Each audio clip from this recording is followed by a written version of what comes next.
വിഷയമാക്കി സ്തുതിയായിരിക്കട്ടെ. എല്ലാവർക്കും പുതിയൊരു വീഡിയോയിലേക്ക് സ്വാഗതം. ലോഗോസ് ക്യൂസ് 2024 ഏറ്റവും ഇമ്പോർട്ടൻ്റ് ആയിട്ടുള്ള ടോപ്പിക്കുകൾ ഒന്ന് തന്നെയാണ് ന്യായാധിപന്മാർ. അപ്പോൾ ഇന്ന് നമ്മൾ നോക്കാൻ പോകുന്നത് ന്യായാധിപന്മാരിലെ ആമുഖമാണ്. ഓക്കെ, ആമുഖത്തിൻ്റെ എക്സ്പ്ലനേഷൻ ആയിരിക്കും ഇന്ന് തരാൻ പോകുന്നത്. അതിന് മുന്നേ ആയിട്ട് 2024 ലോഗോസ് ക്യൂസിന് അധ്യായം 1 മുതൽ ന്യായാധിപന്മാർ അധ്യായം 10 വരെയാണ് നമുക്ക് പഠിക്കാനുള്ളത്. ന്യായാധിപന്മാരെന്ന് പറയുന്നത് നമ്മുടെ പഴയ നിയമത്തിലെ 7ാമത്തെ പുസ്തകമാണ്. നമ്മുടെ പഴയ നിയമത്തിൽ മൊത്തം 46 പുസ്തകങ്ങളും പുതിയ നിയമത്തിൽ മൊത്തം 28 പുസ്തകങ്ങളും ആകെ മൊത്തം 74 പുസ്തകങ്ങളാണ് നമുക്കുള്ളത്. അതിൽ പഴയ നിയമത്തിലെ 46 പുസ്തകങ്ങളിലെ 7ാമനാണ് ന്യായാധിപന്മാർ. ഉൽപ്പത്തി, പുറപ്പാട്, ലേവ്യർ, സംഖ്യ, നിയമാവർത്തനം, ജോഷുവ, ന്യായാധിപന്മാർ. അപ്പോൾ പഴയ നിയമത്തിലെ 7ാമത്തെ പുസ്തകമാണ് ന്യായാധിപന്മാർ. ന്യായാധിപന്മാർ പുസ്തകത്തിൽ ടോട്ടലി 21 അധ്യായങ്ങളാണ് ഉള്ളത്. ഓക്കെ, ടോട്ടലി 21 അധ്യായങ്ങളാണ് ഉള്ളത്. അതിൽ 1 മുതൽ 10 വരെയുള്ള അധ്യായങ്ങളാണ് നമുക്ക് പഠിക്കാനുള്ളത്. നമ്മൾ ഈ ആമുഖം ഡയറക്റ്റ് ആമുഖത്തിലേക്ക് പോയാൽ നമുക്ക് ആദ്യം കാണാൻ പറ്റുന്ന സെൻറ്റൻസ് എന്ന് പറയുന്നത് ആരാണ് ഈ ന്യായാധിപന്മാരെന്ന് വ്യക്തമാക്കുന്ന സെൻറ്റൻസാണ്. അതിൽ വളരെ വ്യക്തമായിട്ട് ബൈബിളിൽ പറഞ്ഞിട്ടുണ്ട്, കാനാൻ ദേശത്ത് പ്രവേശിച്ച് വാസമുറപ്പിച്ച ഇസ്രായേൽ ഗോത്രങ്ങളെ ജോഷുവയുടെ മരണത്തിന് ശേഷം സാവൂളിൻ്റെ മരണം വരെയുള്ള കാലഘട്ടത്തിൽ ബാഹ്യ ശത്രുക്കളിൽ നിന്ന് രക്ഷിക്കുവാൻ ദൈവത്താൽ നിയുക്തരായവരാണ് ന്യായാധിപന്മാർ. അപ്പോൾ ന്യായാധിപന്മാർ ആരാണ് എന്നുള്ളതിനുള്ള ആൻസറാണ് ആദ്യത്തെ സ്റ്റേറ്റ്മെൻറ്റ് നമുക്ക് തരുന്നത്. എവിടെയാണ്? കാനാൻ ദേശത്ത് പ്രവേശിച്ച, വാസമുറപ്പിച്ചു, അവിടെ താമസിച്ച ഇസ്രായേൽ ഗോത്രങ്ങൾ. നമുക്കറിയാം ജോഷുവയുടെ കാലത്ത് 12 ഗോത്രങ്ങൾ ഉണ്ടായിരുന്നു. ഈ 12 ഗോത്രങ്ങളും അവരുടെ കാനാൻ ദേശത്ത് വന്ന് അവർക്ക് അവകാശപ്പെട്ട ഭൂമിയിൽ വന്നു, അവരവിടെ താമസിച്ചു തുടങ്ങി. അപ്പോൾ കാനാൻ ദേശത്ത് പ്രവേശിച്ച് വാസമുറപ്പിച്ച ഇസ്രായേൽ ഗോത്രങ്ങളെ ജോഷുവയുടെ മരണത്തിന് ശേഷം, ജോഷുവ ഉണ്ടായിരുന്ന സമയത്ത് ജോഷുവയായിരുന്നു മുന്നിൽ നിന്ന് അവരെ നയിച്ചതും അവർക്ക് വേണ്ടി പൊരുതിയതും ഒക്കെ ജോഷുവയായിരുന്നു. പക്ഷേ ജോഷുവയുടെ മരണത്തിന് ശേഷം ആരുടെ മരണം വരെയുള്ള കാലഘട്ടത്തിലാണ്? സാവൂളിൻ്റെ മരണം വരെയുള്ള കാലഘട്ടത്തിൽ. ഓക്കെ, ജോഷുവയുടെ മരണശേഷം സാവൂളിൻ്റെ മരണം വരെയുള്ള കാലഘട്ടത്തിൽ ബാഹ്യ ശത്രുക്കളിൽ നിന്ന് രക്ഷിക്കുവാൻ, ആരിൽ നിന്നാണ് രക്ഷിക്കുന്നത്? ബാഹ്യ ശത്രുക്കളിൽ നിന്ന് രക്ഷിക്കുവാൻ ദൈവത്താൽ നിയുക്തരായവരാണ് ന്യായാധിപന്മാർ. ഇവരാരാലാണ് നിയുക്തരാക്കപ്പെട്ടത്? ദൈവത്താൽ. അപ്പോൾ ഒന്നുകൂടി വായിച്ചാൽ, കാനാൻ ദേശത്ത് പ്രവേശിച്ച് വാസമുറപ്പിച്ച ഇസ്രായേൽ ഗോത്രങ്ങളെ ജോഷുവയുടെ മരണത്തിന് ശേഷം സാവൂളിൻ്റെ മരണം വരെയുള്ള കാലഘട്ടത്തിൽ ബാഹ്യ ശത്രുക്കളിൽ നിന്ന് രക്ഷിക്കുവാൻ ദൈവത്താൽ നിയുക്തരായവരാണ് ന്യായാധിപന്മാർ. ഇനി പറയുന്നത് അവരുടെ പ്രത്യേകതയാണ്. അവർ ന്യായാധിപന്മാരായിട്ടല്ല, യുദ്ധവീരന്മാരായിട്ടാണ് അറിയപ്പെട്ടിരുന്നത്. വെറുമൊരു നിയമം പാലിക്കാനായിട്ടുള്ള ന്യായപാലകന്മാരായിട്ടല്ല, മറിച്ച് അവർക്കൊരു പ്രശ്നം വരുമ്പോൾ അവരുടെ മുന്നിൽ നിന്ന് അവർക്ക് വേണ്ടി പോരാടാൻ, ആർക്ക്? ഇസ്രായേൽ ജനത്തിന് വേണ്ടി പോരാടാനായിട്ടുള്ള യുദ്ധവീരന്മാരായിട്ടാണ് ഈ ന്യായാധിപന്മാർ അറിയപ്പെട്ടിരുന്നത്. ഇനി ഇവരുടെ കാലഘട്ടം, എക്സാക്റ്റ് ഡേറ്റ് വെച്ച് ഇവരുടെ കാലഘട്ടം പറയുകയാണെങ്കിൽ BC 12ാം നൂറ്റാണ്ടിൻ്റെ ആരംഭം മുതൽ, ഓക്കെ, യേശുക്രിസ്തു ജനിക്കുന്നതിന് മുന്നെയാണ്. അപ്പോൾ BC 12ാം നൂറ്റാണ്ടിൻ്റെ ആരംഭം മുതൽ 11ാം നൂറ്റാണ്ടിൻ്റെ അവസാനം വരെയാണ് ഇവരുടെ പ്രവർത്തനകാലം. BC 12ാം നൂറ്റാണ്ടിൻ്റെ ആരംഭം മുതൽ 11ാം നൂറ്റാണ്ടിൻ്റെ അവസാനം വരെയാണ് പ്രവർത്തനം. നമുക്കറിയാം യേശുക്രിസ്തു ജനിക്കുന്നതിന് മുന്നേ വർഷം പുറകോട്ടാണ് കാൽക്കുലേറ്റ് ചെയ്തുകൊണ്ടിരുന്നത്. അതുകൊണ്ടാണ് BC 12ാം നൂറ്റാണ്ടിൻ്റെ ആരംഭം മുതൽ BC 11ാം നൂറ്റാണ്ടിൻ്റെ അവസാനം വരെയാണ് ഇവരുടെ പ്രവർത്തന കാലഘട്ടം. ഇനി നമുക്കറിയേണ്ടത്, എന്തിനാണ് ദൈവം ഇങ്ങനെ ന്യായാധിപന്മാരെ നിയോഗിച്ചത്? ജനം ദൈവത്തോട് അവിശ്വാസമായി വർത്തിച്ചപ്പോൾ ശത്രു പ്രബലപ്പെട്ടു. എന്താ പറയുന്നത്? ജനം അവിശ്വസ്തത കാണിച്ചപ്പോൾ ആര് പ്രബലപ്പെട്ടു? ശത്രു പ്രബലപ്പെട്ടു. ഓക്കെ, രണ്ടാമത് പറയുന്നത് ദൈവം അവരെ ശത്രുക്കൾക്ക് ഏൽപ്പിച്ചു കൊടുത്തു. അപ്പം ശത്രു പ്രബലപ്പെടുക മാത്രമല്ല ചെയ്തത്, ദൈവം ഇസ്രായേൽ ജനം തിന്മ ചെയ്തതുകൊണ്ട് ഇസ്രായേൽ ജനത്തിനെ ശത്രുക്കൾക്ക് ഏൽപ്പിച്ചു കൊടുക്കുകയും ചെയ്തു. അപ്പോൾ എന്തു പറ്റി? ആരൊക്കെയാണ് ഈ ശത്രുക്കളെന്നറിയണം. കാനാന്യർ, മോവാബ്യർ, ആമോന്യർ. ചെറിയ മിസ്റ്റേക്കുകളുണ്ട് സ്പെല്ലിങ്, ഞാൻ വായിക്കുമ്പോൾ നിങ്ങൾക്ക് മനസ്സിലാവും കേട്ടോ. കാനാന്യർ, മോവാബ്യർ, ആമോന്യർ, മിദിയാൻകാർ, ഫിലിസ്തീർ എന്നിവരായിരുന്നു അവരുടെ പ്രധാന ശത്രുക്കൾ. അപ്പോൾ 5 ശത്രുക്കളായിരുന്നു മെയിനായിട്ട് ഇവർക്ക് ഉണ്ടായിരുന്നത്. കാനാന്യർ, മോവാബ്യർ, ആമോന്യർ, മിദിയാൻകാർ, ഫിലിസ്തീർ. ഇവരായിരുന്നു നമ്മളുടെ ഇസ്രായേൽ ജനത്തിൻ്റെ ഏറ്റവും പ്രധാന ശത്രുക്കൾ. എന്നാൽ അവർ ദൈവത്തെ വിളിച്ചപേക്ഷിച്ചപ്പോൾ അവിടെ നിന്ന് അവരുടെ മധ്യേ നിന്ന് ന്യായാധിപന്മാരെ ഉയർത്തി അവരെ മോചിപ്പിച്ചു. അപ്പോൾ ഇവിടെ ക്ലിയർ ആയിട്ട് പറയുന്നുണ്ട്, എത്രയൊക്കെ തെറ്റ് ചെയ്താലും തിന്മ ചെയ്താലും ദൈവം ശത്രുക്കൾക്ക് ഏൽപ്പിച്ചു കൊടുത്തെങ്കിൽ പോലും അവർ പശ്ചാത്തപിച്ചു. അതിന് ഉദാഹരണമാണ് ദൈവത്തെ വിളിച്ചപേക്ഷിച്ചു എന്നുള്ളത്. ഓക്കെ, അവർ പശ്ചാത്തപിച്ചതിന് ഉദാഹരണമാണ് ദൈവത്തെ അവർ വിളിച്ചപേക്ഷിച്ചു എന്നുള്ളത്. അപ്പോൾ ഇസ്രായേൽ ജനം തിന്മയൊക്കെ ചെയ്ത് ശത്രുക്കളുടെ കയ്യിൽ ഏൽപ്പിച്ച് കൊടുത്തതിന് ശേഷം ദൈവത്തെ വിളിച്ച് അവരപേക്ഷിച്ചപ്പോൾ അവിടുന്ന് എവിടെ നിന്നാണ് അവർ ദൈവം ന്യായാധിപന്മാരെ ഉയർത്തിയത്? അവരുടെ തന്നെ മധ്യേ നിന്ന്, അവരുടെ കൂടെ ഉണ്ടായിരുന്ന അല്ലെങ്കിൽ അവരുടെ ഇടയിൽ തന്നെ താമസിച്ചിരുന്നവരുടെ മധ്യേ നിന്നാണ് ന്യായാധിപന്മാരെ ഉയർത്തി എന്ത് ചെയ്തു? അവരെ ശത്രുക്കളിൽ നിന്ന് മോചിപ്പിച്ചു.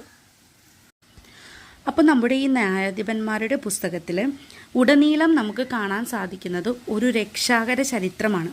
ഓക്കെ, പല രീതിയിൽ തിന്മയിൽ അകപ്പെട്ട് അല്ലെങ്കിൽ ദൈവത്തെ മറന്ന് എന്തെങ്കിലും തെറ്റ് ചെയ്ത് കഴിയുമ്പോൾ ദൈവം ശത്രുക്കളുടെ കയ്യിൽ ഏൽപ്പിച്ചു കൊടുത്ത് പിന്നീട് അവർ വിളിച്ചപേക്ഷിക്കുമ്പോൾ അല്ലെങ്കിൽ നിലവിളിച്ച് കരയുമ്പോൾ അല്ലെങ്കിൽ അവർ പശ്ചാത്തപിക്കുമ്പോൾ ദൈവത്തിന് മനസ്സലിഞ്ഞ് ദൈവം ഇവരുടെ കൈകളിൽ നിന്നൊക്കെ നമ്മളെ മോചിപ്പിക്കാൻ വേണ്ടിയിട്ട് അല്ലെങ്കിൽ ഇസ്രായേൽ ജനത്തിനെ മോചിപ്പിക്കാൻ വേണ്ടിയിട്ട് ഓരോ സമയം ഓരോ ന്യായാധിപന്മാരെ നിയോഗിക്കുന്നുണ്ട്. അപ്പോൾ ഈ ന്യായാധിപന്മാർ പുസ്തകം ഉടനീളം നമുക്ക് കാണാൻ സാധിക്കുന്നത് രക്ഷിക്കുന്ന ഒരു കാര്യമാണ്, അല്ലെങ്കിൽ ഒരു രക്ഷാകര ചരിത്രമാണ്.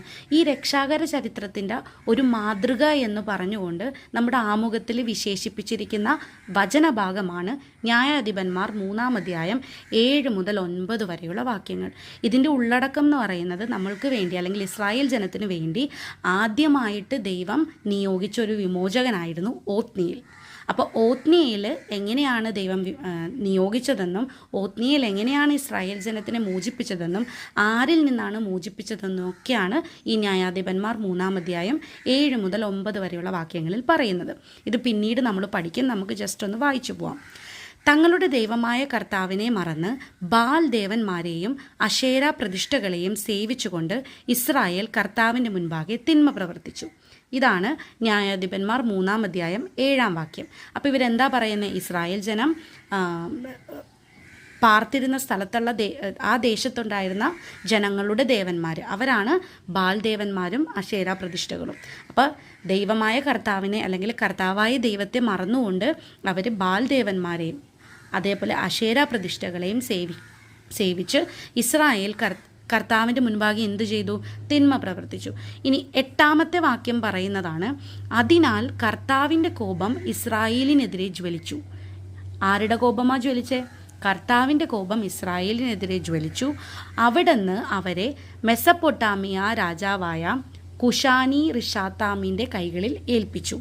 അവനെ അവർ 8 വർഷം സേവിച്ചു.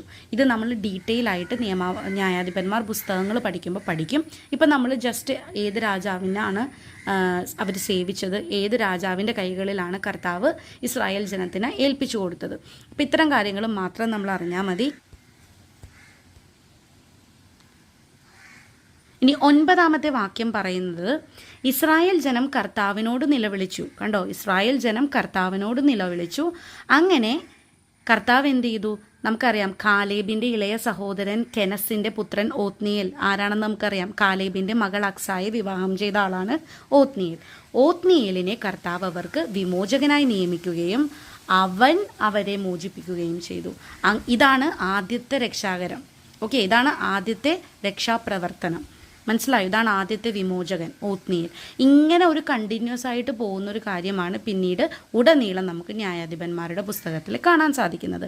ഇത് വെറും ഒരു മാതൃക മാത്രമെന്ന് പറഞ്ഞ് നമ്മുടെ ആമുഖത്തിൽ വളരെ എക്സ്പ്ലിസിറ്റ് ആയിട്ട് മെൻഷൻ ചെയ്തിരിക്കുന്ന ഒരു വചനഭാഗമാണ് ന്യായാധിപന്മാർ 3-ാം അധ്യായം 7 മുതൽ 9 വരെയുള്ള വാക്യങ്ങൾ. ഇനി ആമുഖത്തിൻ്റെ അവസാന ഭാഗത്തേക്ക് എത്തുമ്പോൾ ആരൊക്കെയാണ് ദൈവം തിരഞ്ഞെടുത്ത വിമോചകൻ, ഇസ്രായേലിനെ ശത്രുക്കളിൽ നിന്ന് മോചിപ്പിക്കുവാനായിട്ട് ദൈവം ഡയറക്റ്റ്ലി തിരഞ്ഞെടുത്ത വിമോചകന്മാർ ആരൊക്കെയാണെന്നാണ് ഇനി നമ്മൾ പഠിക്കാൻ പോണത്. അവരുടെ പേരുകളാണ് എഴുതിയിരിക്കുന്നത്. ഓത്നിയേൽ, ഏഹൂദ്, ഷംഗർ, ദബോറ, ബറാക്ക. ദബോറ, ബറാക്ക എന്ന് പറയുന്നത് 2 വ്യക്തികളാണ്, പക്ഷെ അവർ ഒന്നിച്ചാണ് ഈ വിമോചന ദൗത്യത്തിൽ ഏർപ്പെട്ടത്. പിന്നെ വരുന്നത് ഗിദയോൻ. ഗിദയോൻ്റെ ഇതാണ് കേട്ടോ. ഗിദയോൻ, തോല, ജായീർ, ജഫ്ത, ഇബ്സൻ, ഏലോൻ, അബ്ദോൻ, സാംസൺ. ഇങ്ങനെ 12 പേരെയാണ് ദൈവം ഇസ്രായേൽ ജനത്തിന് വിമോചകരായിട്ട് നിയമിച്ചത്. ഈ ഓരോ വ്യക്തികളും എങ്ങനെയാണ് പിന്നീട് ഇസ്രായേൽ ജനത്തിനെ ശത്രുക്കളിൽ നിന്ന് മോചിപ്പിച്ചത് എന്നാണ് ന്യായാധിപന്മാരുടെ പുസ്തകം ഉടനീളം പറയുന്നത്. ഇനി ദൈവപ്രേരണയാൽ ഇസ്രായേലിൻ്റെ വിമോചകരായി വർത്തിച്ച 12 നേതാക്കന്മാരുടെ ചരിത്രമാണ് ന്യായാധിപന്മാരുടെ ഗ്രന്ഥം. നമ്മൾ നേരത്തെ പറഞ്ഞു കഴിഞ്ഞു അത്. ഇനി ഇസ്രായേലിനെ നയിച്ച അവസരങ്ങളിൽ ദൈവശക്തിയാണ് അവരിൽ പ്രവർത്തിച്ചത്. ഓക്കെ, ദൈവത്തിൻ്റെ ശക്തി മാറിപ്പോകരുത്. ദൈവത്തിൻ്റെ ആത്മാവല്ല, ദൈവത്തിൻ്റെ ശക്തിയാണ് അവരിൽ പ്രവർത്തിച്ചത്. ഈ 12 പേരിലും പ്രവർത്തിച്ചത് ദൈവത്തിൻ്റെ ശക്തിയാണ്. ഇനി അവസാന ഭാഗത്തേക്ക്, ആമുഖത്തിൻ്റെ അവസാന ഭാഗത്തേക്ക് കടക്കുമ്പോൾ ഒരു സ്റ്റേറ്റ്മെൻറ്റ് പറയുന്നുണ്ട്. നീണ്ട ചരിത്രങ്ങളുള്ള ആളുകൾ, ഓക്കെ, വളരെ ലെങ്തി ആയിട്ടുള്ള ചരിത്രങ്ങളുള്ള ആളുകളാണ്. ഒന്ന് സാംസൺ, ഒന്ന് ജെഫ്ത, ഒന്ന് ഗിദയോൻ, ഒന്ന് ബരാക്ക, ഒന്ന് ഏഹൂദ്. ആരൊക്കെയാണ് നീണ്ട ചരിത്രങ്ങൾ അല്ലെങ്കിൽ ലെങ്തി ആയിട്ടുള്ള ചരിത്രമുള്ളത്? ആർക്കൊക്കെയാണ്? Samson, Jephthah, Gideon, Barak, Ehud. ഇത്രയും പേർക്കാണ് നീണ്ട ചരിത്രങ്ങളുള്ളത്. പിന്നീട് പറയുന്നത് സാംസൺ അതേപോലെ തന്നെ ഗിദയോൻ്റെ സമയത്ത് മാത്രമാണ് ഒന്നോ ഒന്നിൽ കൂടുതലോ ഗോത്രങ്ങൾ ഒന്നിച്ച് സംഘടിതമായിട്ട് ശത്രുക്കളെ നേരിട്ടിട്ടുള്ളത്. ബാക്കി എല്ലാവരും തന്നെ ഒറ്റയ്ക്ക് അവരുടെ ഗോത്രങ്ങൾക്ക് വേണ്ടിയിട്ടാണ് വിമോചന ദൗത്യത്തിൽ ഏർപ്പെട്ടിട്ടുള്ളത്. മറിച്ച് ഗിദയോൻ ആയാലും സാംസൺ ആയാലും ഇവർ രണ്ടുപേരുടെയും സമയത്ത് 2-3 ഗോത്രങ്ങൾ ഒന്നിച്ച് സംഘടിതമായിട്ടാണ് അല്ലെങ്കിൽ ഒന്നിച്ച് നിന്നാണ് ഒരു ഗ്രൂപ്പായിട്ടാണ് അവർ ശത്രുക്കളെ നേരിട്ടിട്ടുണ്ടായിരുന്നത്. മറിച്ച് ബാക്കിയുള്ള എല്ലാ വ്യക്തികളുടെയും കാലത്ത് അവരവരുടെ ഗോത്രങ്ങൾക്ക് വേണ്ടിയിട്ട് വിമോചകരായിട്ട് വർത്തിക്കുകയായിരുന്നു ചെയ്തത്. ഇത്രയും കാര്യങ്ങളാണ് ആമുഖത്തിൽ ഉൾപ്പെട്ടിട്ടുള്ളത്. ഇത് കണ്ടുകൊണ്ടിരിക്കുന്ന എല്ലാ സഹോദരങ്ങൾക്കും നല്ലൊരു ദിവസം ആശംസിക്കുകയാണ്. ഈശോ നിങ്ങളെല്ലാവരെയും സമൃദ്ധമായി അനുഗ്രഹിക്കട്ടെ.